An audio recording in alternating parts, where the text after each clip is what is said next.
सरकार लाई है विद्यार्थियों के लिए डिजिटल लाइब्रेरी। बच्चों के उज्जवल भविष्य के लिए बिहार सरकार है सदा अग्रसर और तैयार। कक्षा 1 से कक्षा 12 तक की सभी पाठ्य पुस्तक पूरक सामग्री एवं वीडियो अब शिक्षा विभाग बिहार सरकार द्वारा विकसित पोर्टल पर है उपलब्ध। अध्ययन सामग्री देखने के लिए BEPCLots.bihar.gov.in पर विजिट करें अथवा एंड्रॉइड मोबाइल पर गूगल प्ले स्टोर से E-Lots ऐप डाउनलोड करें। शिक्षकों, अभिभावकों एवं बच्चों से अनुरोध है कि इस ई-लाइब्रेरी का अधिक से अधिक लाभ उठाएं और अपनी पढ़ाई जारी रखें। हेलो बच्चों, कैसे हैं आप और कैसी चल रही है आपकी पढ़ाई? ये तो बहुत अच्छी बात है कि हम लोग प्रतिदिन सुबह 9 बजे से 10 बजे अपनी कॉपी और कलम के साथ मेरा दूरदर्शन मेरा विद्यालय कार्यक्रम देखने के लिए तैयार रहते हैं, जहां क्लास 6 से 8 की पढ़ाई होती है और साथ साथ कुछ अन्य रोचक जानकारियां भी हमें मिलती हैं। कार्यक्रम में बताई जा रही इम्पोर्टेंट पॉइंट्स को हम नोट भी करते हैं ताकि बाद में उनका रिवीजन कर सकें। और हाँ बच्चों, एक बात और, हम लोग जो भी चीज़ें मेरा दूरदर्शन मेरा विद्यालय कार्यक्रम में सीखते हैं उसका अध्ययन अपनी किताब में ज़रूर करें। इससे उन चैप्टर्स को हम पूरी तरह समझ पाएंगे। तो बच्चों, आज हम लोग सबसे पहले सुनेंगे बापू की पाती, जिसमें हम राष्ट्रपिता महात्मा गांधी के जीवन प्रसंग से जुड़ी बातों को सुनकर प्रेरणा पाते हैं। उसके बाद हम लोग पढ़ाई करेंगे गणित की, जिसमें सबसे पहले क्लास 6 में जिस चैप्टर का अध्ययन करेंगे उसका नाम है उचित भिन्न, विषम भिन्न, मिश्रित भिन्न। उसके बाद क्लास 7 में बीजीय व्यंजकों का योग व व्यवकलन के बारे में समझेंगे। फिर क्लास 8 में समझेंगे घातांक के नियम के बारे में। तो चलिए शुरू करते हैं आज की गणित की क्लास मेरा दूरदर्शन मेरा विद्यालय के साथ।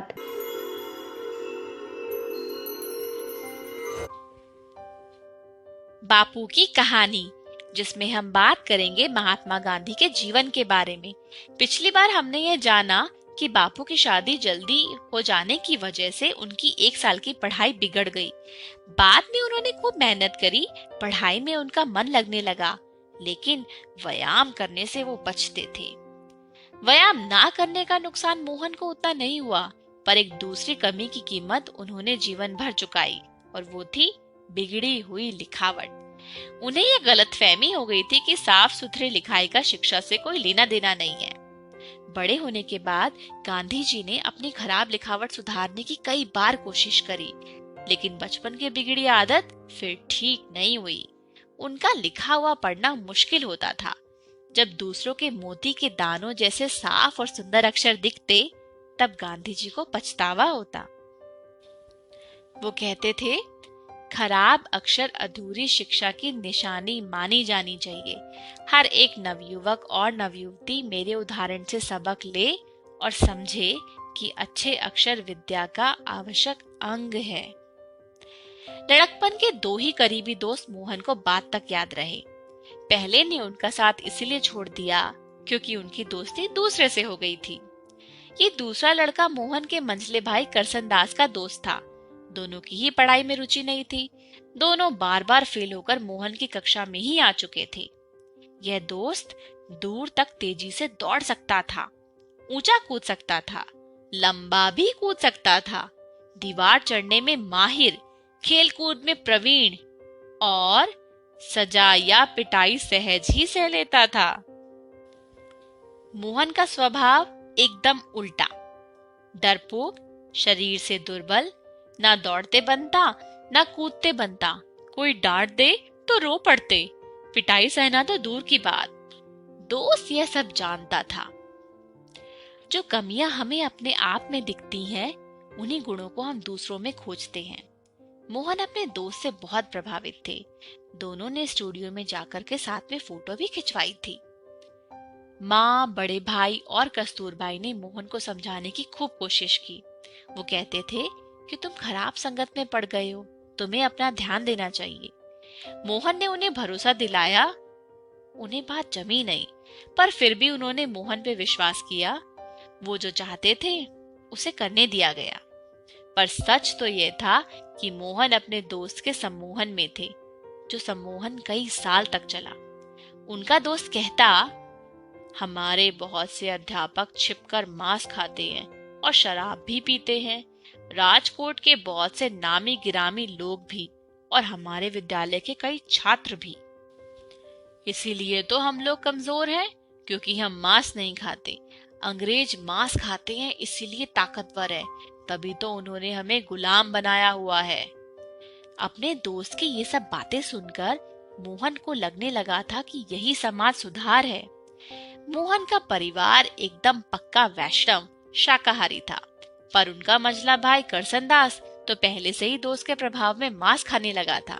उनका दोस्त कहता, मुझे देखो, मैं मांस खाता हूँ, तुम्हारा भाई भी खाता है, हम दोनों तुमसे ज्यादा बलवान हैं, हिम्मत वाले हैं, हमें किसी का डर नहीं लगता।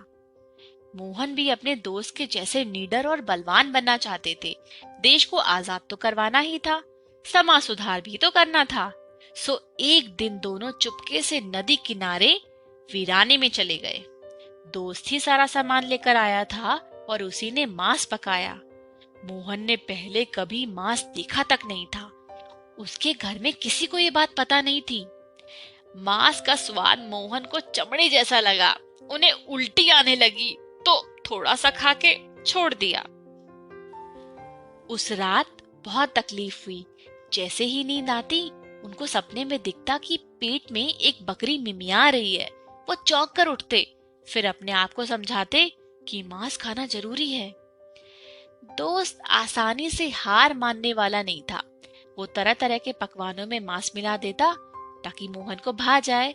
यह सरकारी डाक बंगले में होता, जहाँ के बावर्ची को उसने पटा रखा था। ये सब साल भर तक चला। कोई 5-6 बार मोहन ने चोरी छिपे मांस खाया। खर्चा हमेशा दोस्त ही उठाता था, क्योंकि मोहन के पास तो फूटी कौड़ी भी नहीं होती थी। जब ऐसी दावत खाकर मोहन घर लौटते, तब भूखी नहीं बचती, तो वो घर में झूठ बोलते। माँ पूछती कि खाना क्यों नहीं खा रहे, तो मोहन कहते भूख नहीं है, पेट में गड़बड़ है। पर वो सोचते कि मैं ऐसे घर में कब तक धोखा देता रहूंगा। घर में झूठ बोलना उन्हें खराब लगता, इसलिए मांस खाने का अभ्यास उन्होंने टाल दिया और फिर सदा ही शाकाहारी रहे। लेकिन इस दोस्त का साथ और समय चला। कस्तूरबाई के बारे में भी इस दोस्त ने मोहन के कान भरे। वे अपनी पत्नी पर बेवजह शक करने लगे। कस्तूरबाई के पास मोहन की बदसलूकी सहने के अलावा कोई चारा नहीं था। मोहन के लिए दोस्ती कई तरह से भाग्य का कारण बन चुकी थी। वे इससे तभी छूटे जब उन्होंने अपने दोस्त को कुछ ऐसी खराब हरकतें करते देखा जिससे उन्हें धक्का लगा। आज के लिए इतना ही।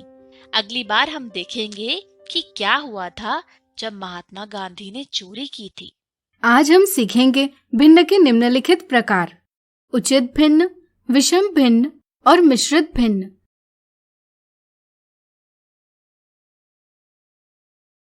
आइए इस वीडियो की शुरुआत करते हैं हम एक मजेदार सवाल से।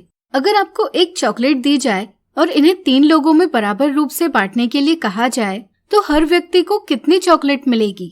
सोचिए सोचिए। चलिए हम बताते हैं। इसके लिए हमें चॉकलेट के 3 बराबर भाग बनाने होंगे, जिससे कि प्रत्येक व्यक्ति को 1 भाग मिल सके। इस प्रकार प्रत्येक व्यक्ति को 3 में से 1 भाग यानी कि 1/3 चॉकलेट मिलेगी। इस प्रकार की संख्या जो पूर्ण का कुछ भाग व्यक्त करती है, एक भिन्न यानी फ्रैक्शन कहलाती है। भिन्न अंश बटा हर के रूप में व्यक्त की जाती है। पूर्ण के सभी बराबर भागों की संख्या हर यानी डिनोमिनेटर और लिए गए भागों की संख्या अंश यानी न्यूमरेटर कहलाती है। जैसा कि आप देख सकते हैं, इस भिन्न में अंश 1 हर 3 से छोटा है।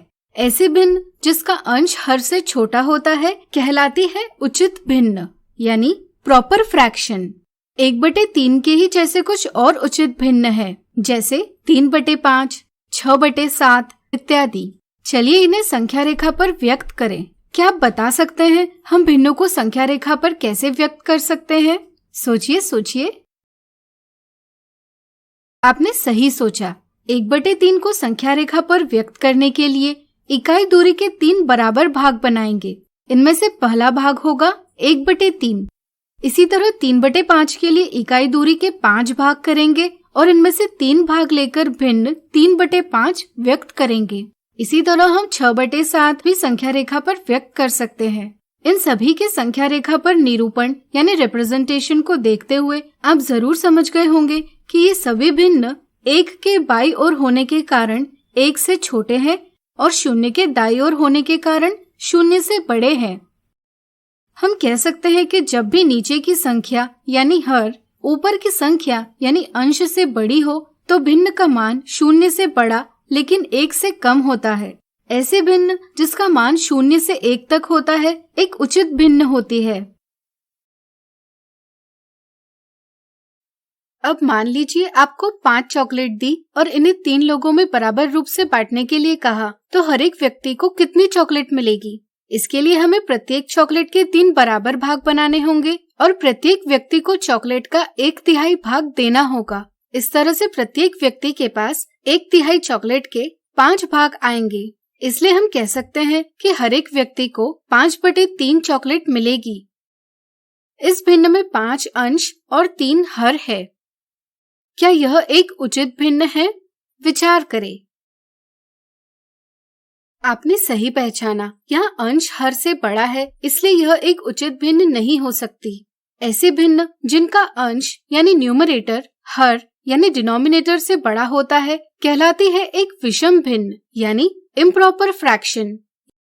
यदि आप एक भिन्न को एक बक्सा और उसमें मौजूद वस्तुओं के रूप में समझते हैं तो हर आपको बताता है कि एक बक्से में कितनी वस्तुएं रखी जा सकती है, जबकि अंश आपको बताता है कि वास्तव में बक्से में कितनी वस्तुएं हैं।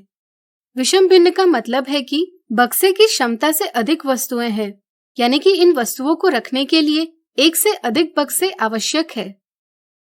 कुछ और विषम भिन्न है 7/2, 11/3, 16/7 इत्यादि। आइए इन्हें भी संख्या रेखा पर निरूपित करें। 7/2 को संख्या रेखा पर निरूपित करने के लिए पहले हम इकाई दूरी को 2 बराबर भागों में बांटेंगे और 7 भाग लेंगे।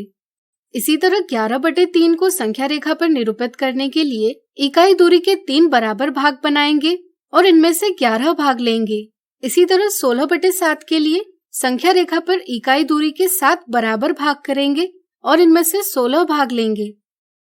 जैसा कि आप देख सकते हैं, इनमें से हर एक भिन्न 1 के दाईं ओर है, इसलिए 1 से बड़ी है। इस तरह से हम कह सकते हैं कि जब भी बटा के ऊपर की संख्या यानी अंश बटा के नीचे की संख्या यानी हर से बड़ी होगी तो ऐसी भिन्न का मान 1 से बड़ा होता है। ऐसी सभी भिन्न विषम भिन्न कहलाती है।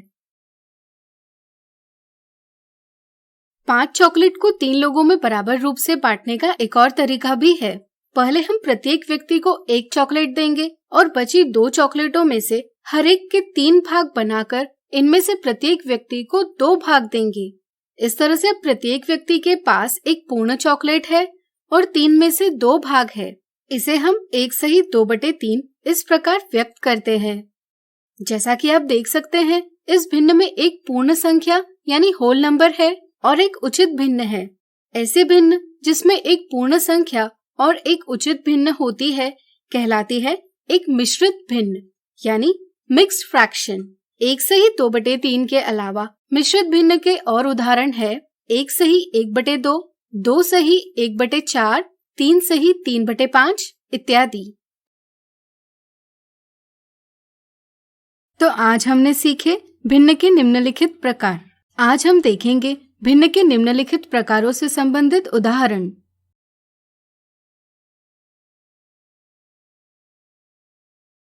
निम्नलिखित में से उचित भिन्न यानी प्रॉपर फ्रैक्शन, विषम भिन्न यानी इम्प्रॉपर फ्रैक्शन और मिश्रित भिन्न यानी मिक्स्ड फ्रैक्शन पहचानिए।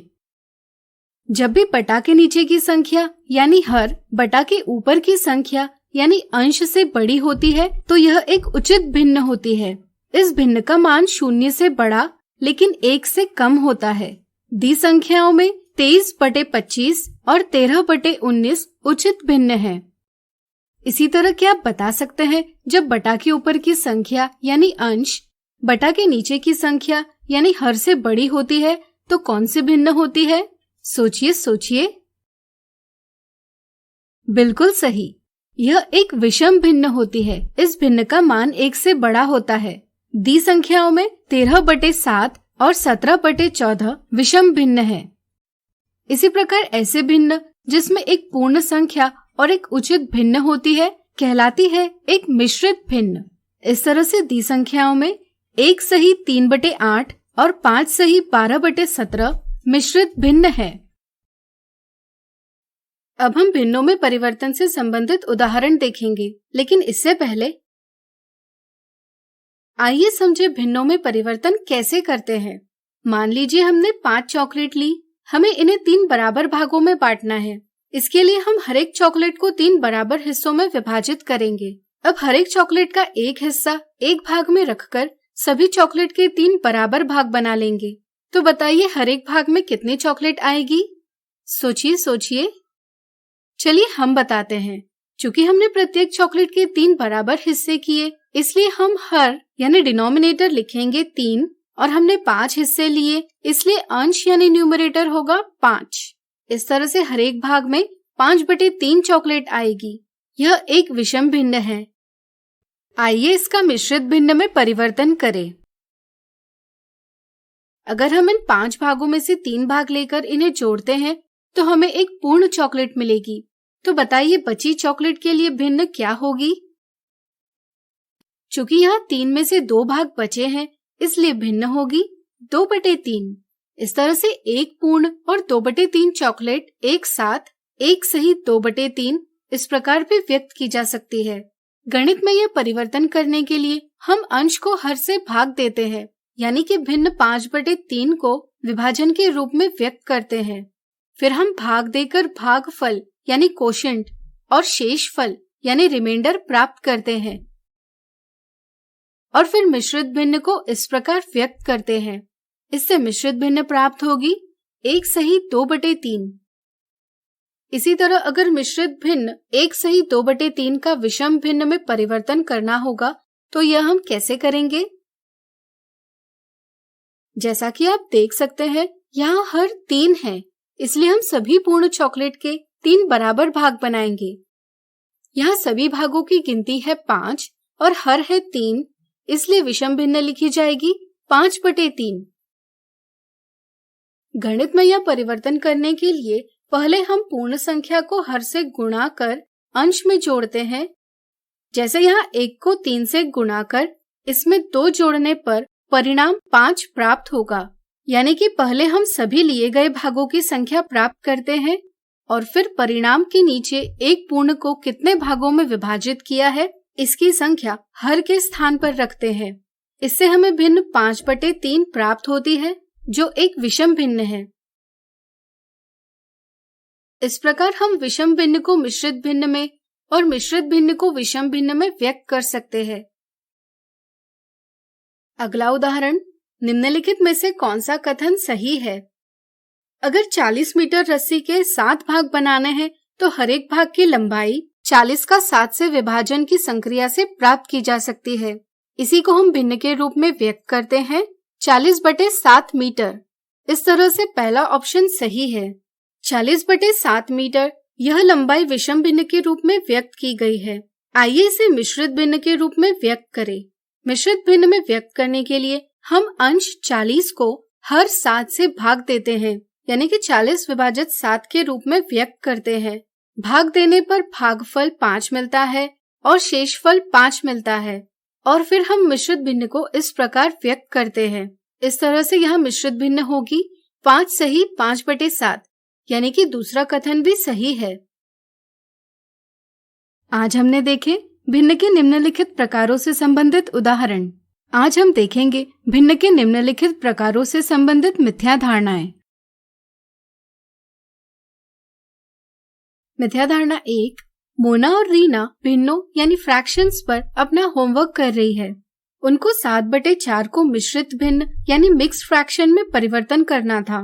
7/4 के मिश्रित भिन्न मोना ने 3 सही 1/4 और रीना ने एक सही 3/4 लिखी। क्या आप बता सकते हैं किसने सही मिश्रित भिन्न लिखी? कई बार विषम भिन्न यानी इम्प्रॉपर फ्रैक्शन से मिश्रित भिन्न में परिवर्तन करते समय भागफल और शेषफल को भिन्न में सही प्रकार से व्यक्त नहीं किया जाता। जैसे 7/4 के लिए 7 को 4 से विभाजित किया जाता है, जिससे 1 भागफल और 3 शेषफल प्राप्त किया जाता है। लेकिन मिश्रित भिन्न लिखते समय पूर्ण के स्थान पर शेषफल को लिखा जाता है और अंश के स्थान पर भागफल को लिखा जाता है। इससे गलत जवाब 3 सही 1/4 प्राप्त होता है, यानी कि मोना का जवाब गलत है।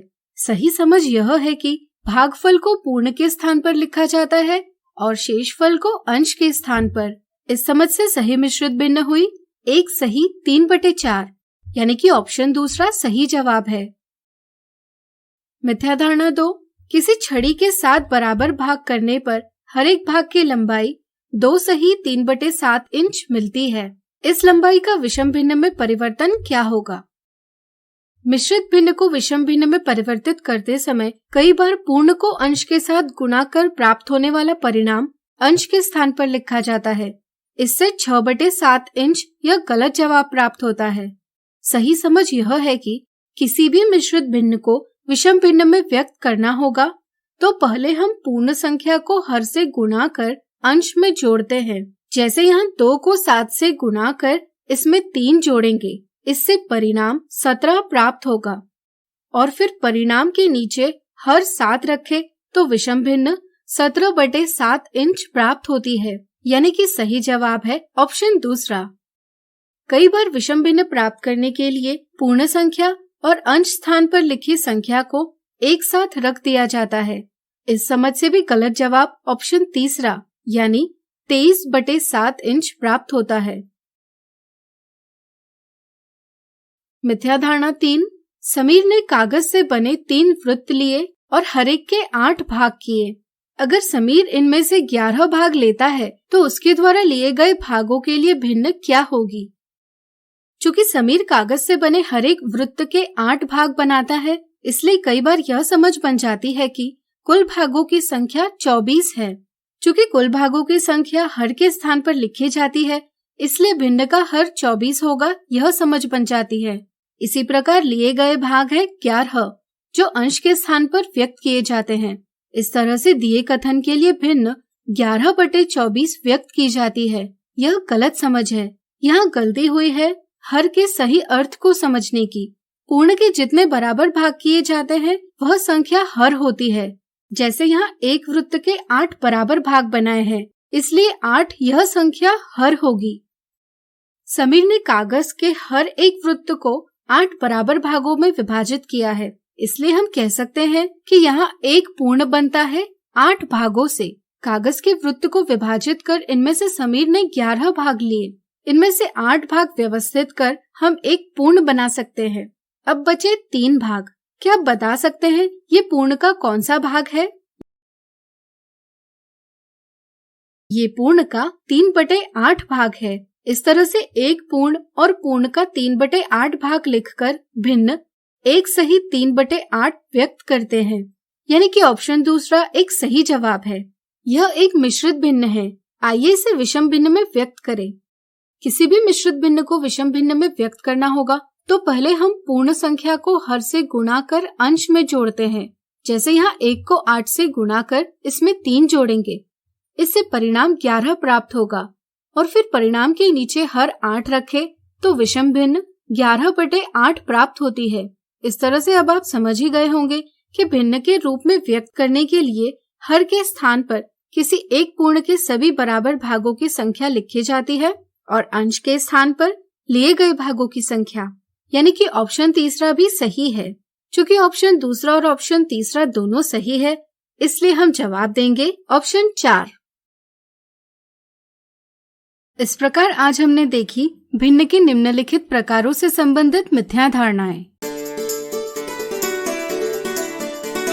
डर से नहीं तैयारी से आगे कदम बढ़ाना है। रुकी जिंदगी में चहल पहल वापस फिर से लाना है। धोकर हाथ पहन कर मास्क, सुरक्षित जीवन चलाना है, सुरक्षित जीवन चलाना है। डर कर नहीं तैयारी से आगे कदम बढ़ाना है, डर कर नहीं तैयारी से आगे कदम बढ़ाना है। रखेंगे 2 गज की दूरी, सबको पौष्टिक आहार खिलाएंगे, बच्चों और बूढ़ों का करेंगे ख्याल। रोगी नहीं, रोग से लड़ कोरोना को हराएंगे। स्वास्थ्य केंद्र फिर से खुल गए, जिनका लाभ उठाना है। रुकी जिंदगी में चहल पहल, वापस फिर से लाना है। धोकर हाथ पहन कर मास्क, सुरक्षित जीवन चलाना है, सुरक्षित जीवन चलाना है। डर कर नहीं तैयारी से आगे कदम बढ़ाना है, डर कर नहीं तैयारी से आगे कदम बढ़ाना है। टीकाकरण की शुरुआत हो गई है, पर पहले की तरह हमें मास्क लगाना और 2 गज की दूरी बनाए रखना अभी भी जरूरी है। स्वास्थ्य विभाग और सूचना एवं जनसंपर्क विभाग बिहार सरकार द्वारा जनहित में जारी। जीतेगा बिहार। बीजीय व्यंजकों का योग व व्यवकलन। आज हम देखेंगे बीजीय व्यंजकों का योग व व्यवकलन, यानी addition and subtraction of algebraic expressions. अब तक आपने समान व असमान पद यानी लाइक एंड अनलाइक टर्म्स को वर्गीकृत करना सीखा था। अब इन व्यंजकों को देखिए। क्या आप इन व्यंजकों का योग व व्यवकलन कर सकते हैं? 5x = 7 और 2x 3p = 5 और 2p - 3q। इन व्यंजकों को समझने के लिए हमें बीजीय व्यंजकों के योग व व्यवकलन यानी addition and subtraction of algebraic expressions की समझ होनी चाहिए। अपने दैनिक जीवन में हम कई परिस्थितियों में व्यंजकों और अंकगणितीय संचालनों का प्रयोग करते हैं। इस वीडियो में हम देखेंगे कि बीजीय व्यंजकों का योग व व्यवकलन किस प्रकार होता है। उदाहरण 1। अरुण के पिता की वर्तमान आयु उसकी आयु की 2 गुनी है। यदि उसके दादाजी की आयु उसके पिताजी और उसकी आयु के योग से 3 वर्ष अधिक है, तो अरुण के दादाजी की आयु कितनी होगी? मान लीजिए कि अरुण की आयु a वर्ष है, तो अरुण के पिता की आयु बराबर 2 × a बराबर 2a।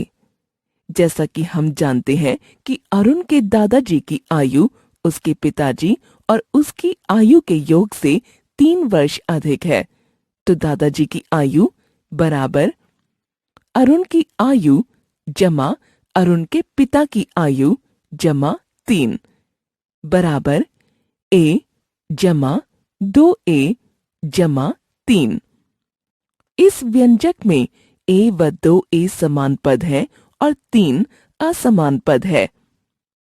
अब यहाँ पर हम समान पदों का योग करेंगे, जिससे हमें 3a जमा 3 प्राप्त होगा, जो कि अरुण के दादाजी की आयु होगी। जैसा कि हमने पहले कुछ व्यंजक देखे थे, 5x = 7 और 2x, 3p = 5q और 2p = 3q। चलिए अब इनका योग और व्यवकलन करके देखते हैं। 5x = 7 और 2x का योग, 5x = 7 जमा 2x। यहाँ पर 5x व 2x समान पद हैं, अतः हम ये दोनों पदों को पुनर्व्यवस्थित करेंगे। 5x = 2x जमा 7। यहाँ पर 7 असमान पद है, जिसका योग नहीं होगा, अतः समान पदों का योग करने पर हमें प्राप्त होगा बराबर 7x जमा 7। 5x जमा 7 और 2x का व्यवकलन 5x जमा 7 घटा 2x। यहाँ पर 5x व 2x समान पद हैं, अतः हम ये दोनों पदों को पुनर्व्यवस्थित करेंगे। बराबर 5x घटा 2x जमा 7। यहाँ पर 7 असमान पद है जिसका व्यवकलन नहीं होगा, अतः इन समान पदों का व्यवकलन करने पर हमें प्राप्त होगा बराबर 3x जमा 7। 3p जमा 5q और 2p घटा 3q का योग 3p जमा 5q जमा 2p घटा 3q। यहाँ पर 3p व 2p और 5q व 3q समान पद हैं, अतः हम समान पदों को पुनर्व्यवस्थित करेंगे।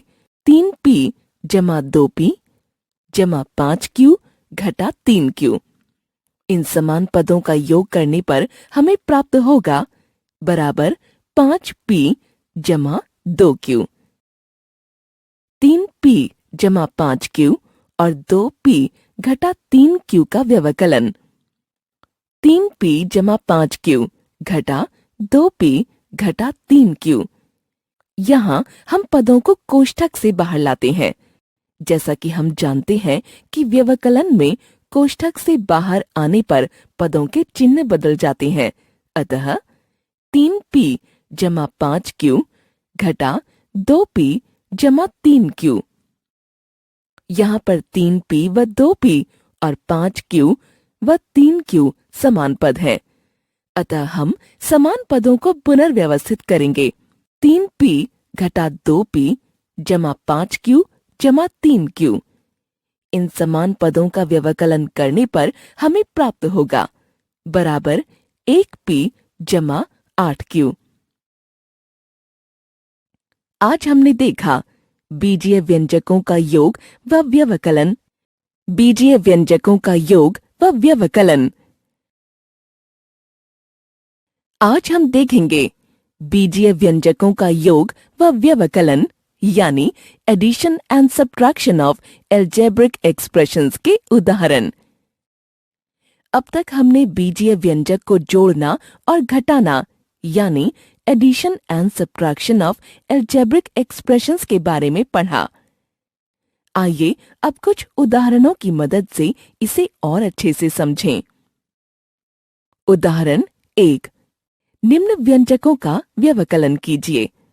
7ab जमा 15mn और 2ab जमा 8mn घटा 3 के। 7ab जमा 15mn घटा कोष्ठक 2ab जमा 8mn घटा 3 के। अब कोष्ठक को हटाते हैं।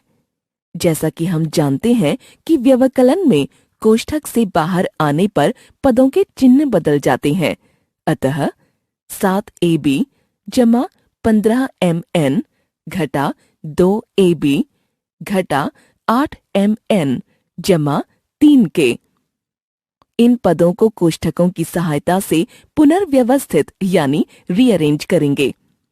यहाँ पर 7ab व 2ab और 15mn व 8mn समान पद है, इसलिए हम समान पदों को एक साथ रखेंगे, जबकि 3 के असमान पद है जिसे हम अन्य पदों के साथ नहीं जोड़ेंगे। 7ab घटा 2ab जमा 15mn घटा 8mn जमा 3 के। इन समान पदों का व्यवकलन करने पर हमें प्राप्त होगा 5ab जमा 7mn जमा 3 के। आइए अब इसे दूसरी विधि से हल करके देखते हैं। इस विधि में हम व्यंजकों को एक के नीचे एक करके इस प्रकार रखते हैं कि समान पद एक ही सीध में रहें। तो यहाँ हम 7ab के नीचे 2ab, 15mn के नीचे 8mn और 3 के अलग रखेंगे क्योंकि ये असमान पद है। यहाँ ध्यान देने की बात यह है कि नीचे वाले व्यंजक के चिन्ह विपरीत हो जाते हैं। तो 2AB हो जाएगा घटा 2AB, 8MN हो जाएगा घटा 8MN और घटा 3K हो जाएगा जमा 3K। अतः इन पदों का व्यवकलन करने पर हमें प्राप्त होगा 5AB जमा 7MN जमा 3K।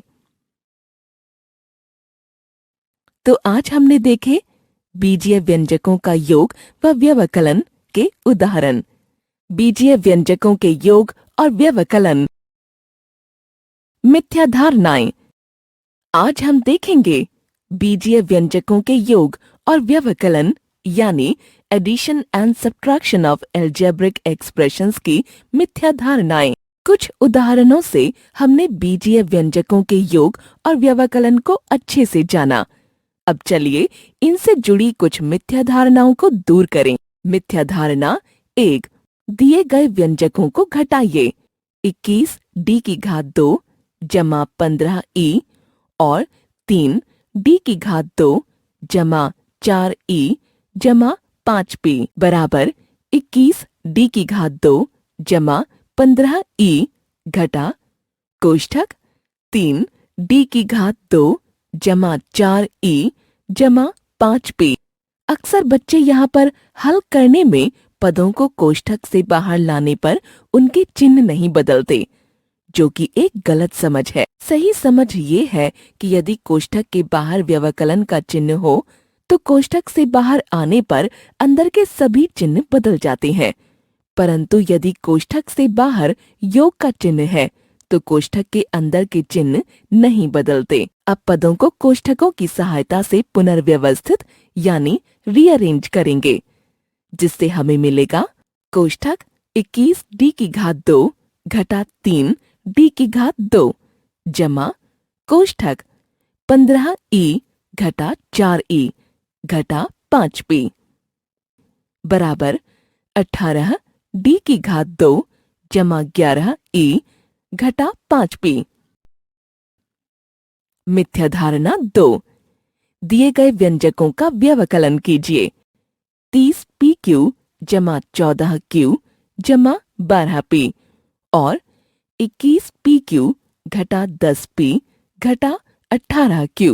अक्सर बच्चे नीचे के पदों के चिन्ह बदलना भूल जाते हैं और समान पदों को एक सीध में नहीं रखते, जिससे उत्तर गलत हो जाता है। हम व्यंजकों को एक के नीचे एक इस प्रकार रखते हैं कि समान पद एक ही सीध में रहें। तो यहाँ हम 30PQ के नीचे 21PQ, 12P के नीचे घटा 10P और 14Q के नीचे घटा 18Q रखेंगे। यहाँ ध्यान देने की बात यह है कि नीचे वाले व्यंजक के चिन्ह विपरीत हो जाते हैं। तो 21PQ हो जाएगा घटा 21PQ, घटा 10P हो जाएगा जमा 10P और घटा 18Q हो जाएगा जमा 18Q। अतः इन पदों का व्यवकलन करने पर हमें प्राप्त होगा 9PQ जमा 22P जमा 32Q। आज हमने देखी बीजीय व्यंजकों के योग और व्यवकलन की मिथ्या धारणाएं। आशा करते हैं इस वीडियो से आपकी कई मिथ्या धारणाएं दूर हुई होंगी और बीजीय व्यंजकों के योग और व्यवकलन की अच्छी समझ बन गई होगी। धन्यवाद।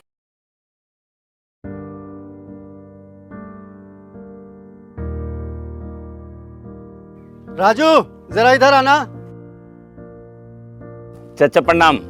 प्रणाम। ये बताओ कि स्कूल से ड्रेस का पैसा मिला कि नहीं? मिल गया, पिछले हफ्ता मिल गया। और छात्रवृत्ति? चाचा वो तो अब खाता में ही चला आता है। अरे वाह, ये सब तो इसको खूब पता है।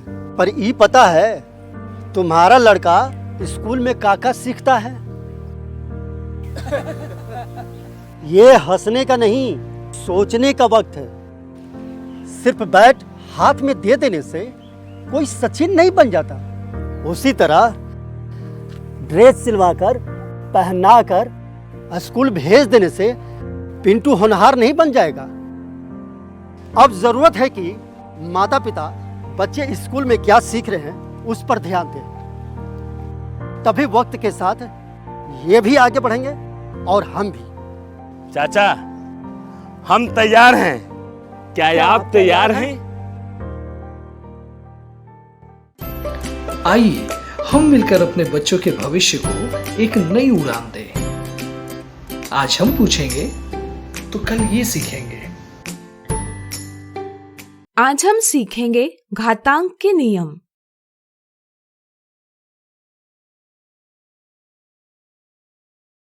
गणित एवं विज्ञान में अक्सर हमें घातांकों पर विभिन्न संक्रियाएं करना आवश्यक हो जाता है। इन संक्रियाओं का सही परिणाम प्राप्त करने के लिए हमें घातांकों के नियमों को समझना आवश्यक है। पिछली कक्षा में हमने शून्यतर पूर्णांक यानी नॉन जीरो इंटीजर a और b तथा पूर्ण संख्याओं यानी होल नंबर्स m और n के लिए निम्नलिखित नियम सीखे। जरा सोचिए, क्या यह नियम उन संख्याओं के लिए भी लागू होगा जिनका घातांक एक पूर्णांक यानी इंटीजर हो और आधार एक परिमेय संख्या हो? सोचिए सोचिए। चलिए पता करें। चलिए हम a के ऊपर घात m गुणा a के ऊपर घात n बराबर a के ऊपर घात m धन n इस नियम की बात करते हैं। मान लीजिए हम a का मान कोई परिमेय संख्या जैसे 7 लेते हैं, m का मान पूर्णांक ऋण 2 और n का मान पूर्णांक ऋण 3 लेते हैं, तो बाया पक्ष बन जाएगा 7 के ऊपर घात ऋण 2 गुणा 7 के ऊपर घात ऋण 3 और दाया पक्ष बन जाएगा 7 के ऊपर घात ऋण 2 धन ऋण 3 बराबर 7 के ऊपर घात ऋण 5। चलिए पता करते हैं कि दोनों पक्षों का मान बराबर है या नहीं। हम 7 के ऊपर घात ऋण 2 को 1/7 के ऊपर घात 2 यानी कि 1/7 गुणा 7 लिख सकते हैं। इसी तरह 7 के ऊपर घात ऋण 3 को 1/7 गुणा 7 गुणा 7 लिख सकते हैं। इन दोनों संख्याओं के गुणन को हम 1/7 गुणा 7 गुणा 7 गुणा 7 गुणा 7 इस प्रकार व्यक्त कर सकते हैं। चूँकि हर के स्थान पर 7 का स्वयं से 5 बार गुणन हो रहा है, इसलिए हर के स्थान पर हम 7 के ऊपर घात 5 लिख सकते हैं, जिससे हमें संख्या प्राप्त होगी 1/7 के ऊपर घात 5। इसी को हम 7 के ऊपर घात ऋण 5 लिख सकते हैं। अब जैसा कि आप देख सकते हैं, यह दोनों पक्षों का मान समान आ रहा है, अर्थात यह नियम पूर्णांक घातांकों के लिए भी सत्य है। इस तरह से हम कह सकते हैं कि a के ऊपर घात m गुणा a के ऊपर घात n बराबर a के ऊपर घात m धन n। यह नियम उन संख्याओं के लिए भी लागू होगा जिनका आधार परिमेय संख्या हो और घात एक पूर्णांक हो, यानी कि किसी भी परिमेय संख्या a और पूर्णांक m और n के लिए a के ऊपर घात m गुणा a के ऊपर घात n बराबर a के ऊपर घात m धन n होता है। अब चलिए a के ऊपर घात m विभाजित a के ऊपर घात n बराबर a के ऊपर घात m ऋण n की बात करें।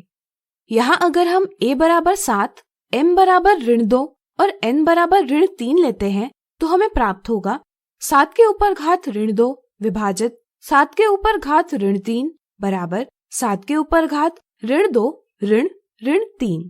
चलिए ज्ञात करें कि यहाँ भी बाया पक्ष और दाया पक्ष बराबर है या नहीं। इसके लिए हम दोनों पक्षों को सरल करेंगे और प्राप्त परिणामों की तुलना करेंगे। दाएं पक्ष को सरल करने पर हमें प्राप्त होगा 7 के ऊपर घात ऋण 2 धन 3 बराबर 7 के ऊपर घात 1। अब हम बाएं पक्ष को सरल करेंगे। 1/7 के ऊपर घात 2 विभाजित 1/7 के ऊपर घात 3। क्या आप बता सकते हैं इस विभाजन को अब हम कैसे सरल करेंगे? सोचिए सोचिए। चलिए पता करें। क्या आपको याद है कि जब हम परिमेय संख्याओं का विभाजन करते हैं तो पहली संख्या को वैसा का वैसा रखते हैं, फिर विभाजन के चिन्ह को गुणन के चिन्ह से बदल देते हैं और दूसरी संख्या का व्युत्क्रम यानी रेसिप्रोकल लेते हैं।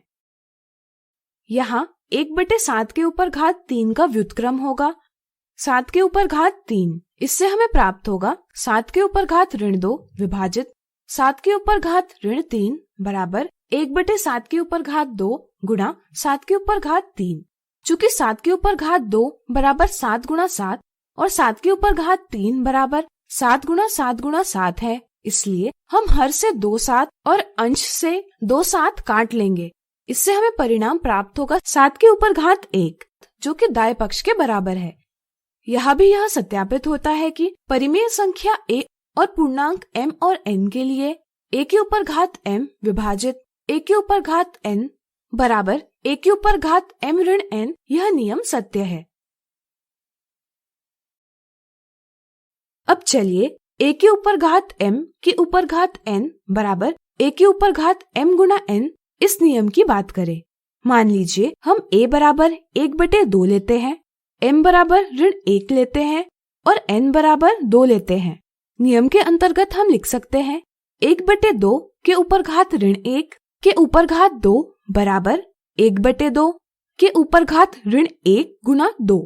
चलिए यहाँ पे दोनों पक्षों को सरल करें। बाएं पक्ष को हम इस प्रकार से लिख सकते हैं 1/2 के ऊपर घात ऋण 1 का अर्थ है 1/2 का व्युत्क्रम जो है 2। इसलिए हम लिख सकते हैं 1/2 के ऊपर घात ऋण 1 के ऊपर घात 2 बराबर 2 गुना 2 बराबर 4। अब दाएं पक्ष को सरल करें।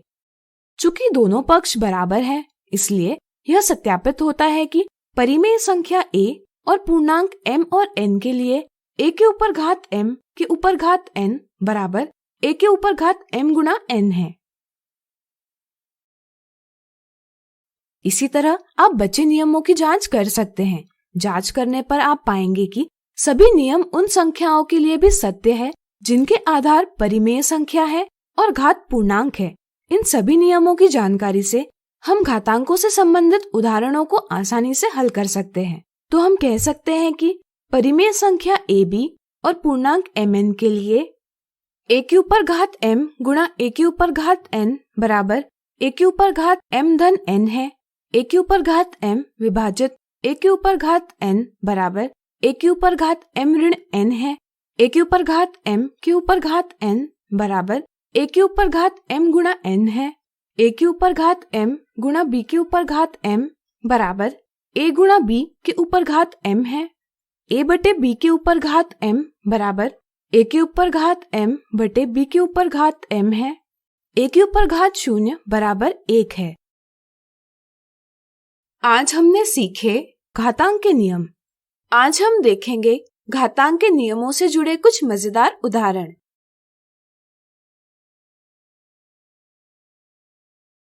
सरल कीजिए 5/6 के ऊपर घात ऋण 12 गुणा 4/15 के ऊपर घात ऋण 12 के ऊपर घात 3।